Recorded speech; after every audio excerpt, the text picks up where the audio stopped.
You know, at the debate the other night, one of my well-known supporters, Mark Cuban, was there in the front row, and he really, I think, unsettled my opponent.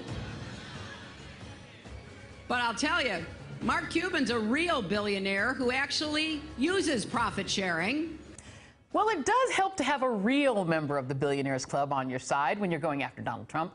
I had a chance to talk to Dallas Mavericks owner Mark Cuban on Friday about the state of the race, Monday's debate, and trolling Trump from the front row.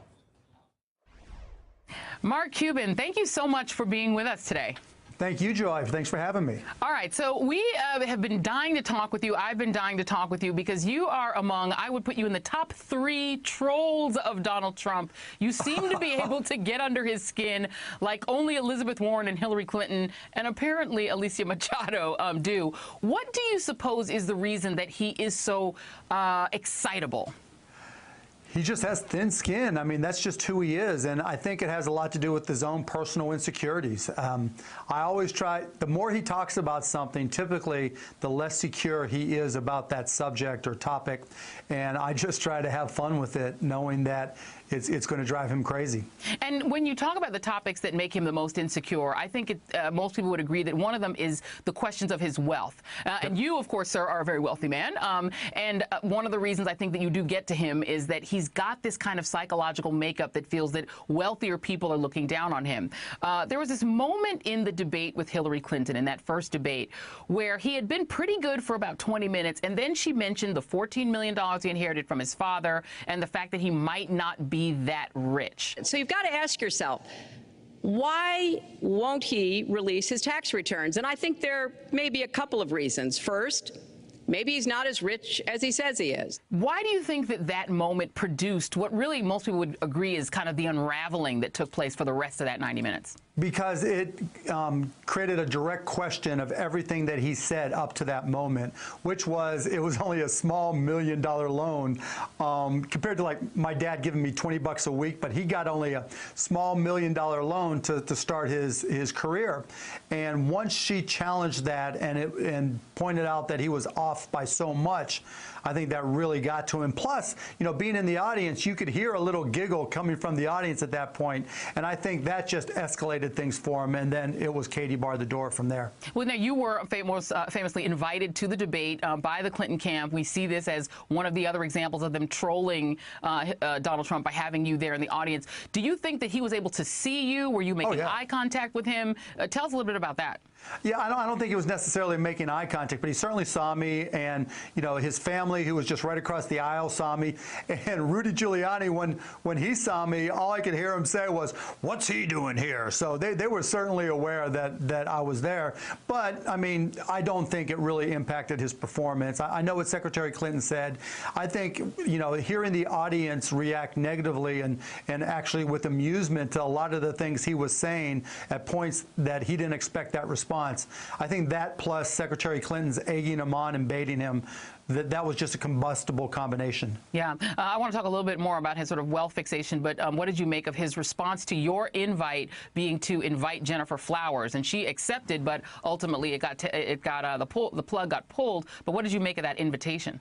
I mean, that's the ridiculousness of Donald Trump. It just shows he has no sense of balance. He has, you know, he has no situational awareness, and that's what gets him into so much trouble. You know, it's one thing if he could put things on par and come up with some equivalency, you know, whether it's to me or in any situation. He just doesn't understand equivalency in any situation, and that gets him in significant trouble, and just one of the many reasons he's unfit to be president. Yeah, I think most Americans kind of think of the world as sort of having this billionaires club, that right, people who are as wealthy as you guys are all know each other. we won't expose too much about it, no inside secrets. But do you think Donald Trump is as rich as he says he is? He said he's worth $10 billion. Forbes recently came out and said he's worth maybe $3.3 billion. What do you think? No, I mean, look, so being rich is a great thing, but there's two different types of rich. There's cash rich and having liquidity, and there's asset rich and being poor. I would say that you can value Donald's assets in a lot of different ways and come up with a net worth of a lot of different numbers. But one thing you can't revalue is his liquidity and how much cash he has, because he has to declare that in his FEC statements. And if you don't have liquidity, it means you can't buy things, you can't do things. And I'll give you a perfect example. He's bragging about how much money he's getting from little contributors, the $200 and under. From what I've read, it's under $100 million.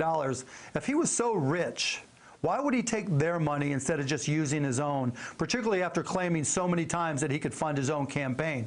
He's completely forgotten about that, and he has no trouble taking people's last dollars.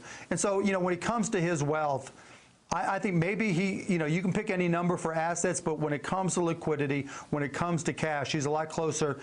He's just not wealthy as he makes it seems. Yeah, and the scuttlebutt was that you were at least in the running to play Donald Trump in the warm-ups for Hillary Clinton as she was doing like her murder boards to get ready for the debate. You want to confirm that? Did you? No, I was never asked. You never even asked. Well, if you had been, and you know, early on in the campaign when you were a lot more sort of neutral between Hillary Clinton and Donald Trump, your name was floated around as somebody who could be a running mate for either one. If you were on Team Trump right now, or playing him in a debate, what should he have said in answer to Hillary Clinton's clear baiting of him on his wealth, his businesses? What should he have said?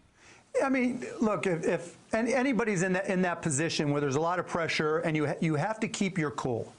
You know, you just have to take, just like Secretary Clinton did, you have to take the question, acknowledge that they're trying to criticize you, and then, you know, just deal with it, answer it, and then move on to the next issue.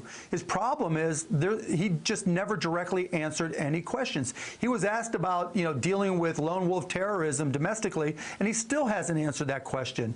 And if you're not able to give a direct answer, you're not going to be able to truly deflect or deal with the pressure of that situation. Yeah. The other moment I think that most people would agree that really threw Donald Trump off is when Hillary Clinton brought up Alicia Machado, who's the former Miss Universe, who he now has attacked both verbally on Fox News in a tweet storm in which he alluded to a supposed sex tape. What is going on with Donald Trump and his sort of attitude toward women?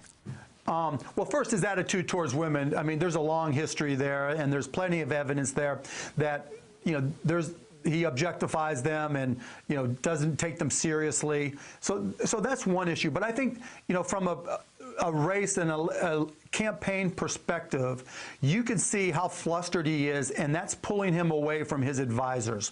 When he starts ranting about where did you get that information, where did that come from, that goes directly to the heart of his feeling like he's lost control. I mean, I see it in business all the time. When you ask somebody a direct question and all it takes is admitting that there's a problem and dealing with the mistake, that, you know, they question your sources, they question your authenticity.